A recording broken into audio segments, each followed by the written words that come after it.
சில இடத்துல சில வீழ்ச்சி வரும்போது நான் எடுத்து வச்ச ஸ்டெப் தப்பா ஆண்டவரே, நான் அப்படி அந்த நெருக்கத்துல இருந்திருக்கலாமோ ஆண்டவரே. உங்க வாழ்க்கையில ஒரு வீழ்ச்சி வரும்போது உங்களை தானே காரணம் சொன்னாங்க. உங்க பிடிவாதம், உங்க திமிரு.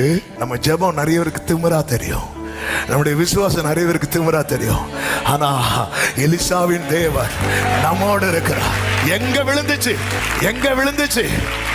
இன்னைக்கு கர்த்தர் சிலரோடு பேசுகிறார். இந்த 4 சுவருக்குள் இருக்கிற உள்ளங்களுக்கு மட்டுமல்ல, இதை எங்கேயோ ஒரு மூலையிலிருந்து பார்க்கிறவர்கள்ட்ட கேட்கிறார். எங்க விழுந்துச்சு உன் விசுவாசம்? உன் ஜெபம் எங்க விழுந்துச்சு? உன் எதிர்பார்ப்பு எங்க விழுந்துச்சு? எங்க விழுந்துச்சு? விழுந்துச்சு விழுந்துச்சு நீ அழுறைய. இன்னைக்கு கர்த்தர் கேட்கிறா, கர்த்தர் நான் உன் கூட வரேன், வெட்கப்பட்டு போக விட மாட்டேன், வெட்கப்பட்டு போக விட மாட்டேன். ஜீசஸ்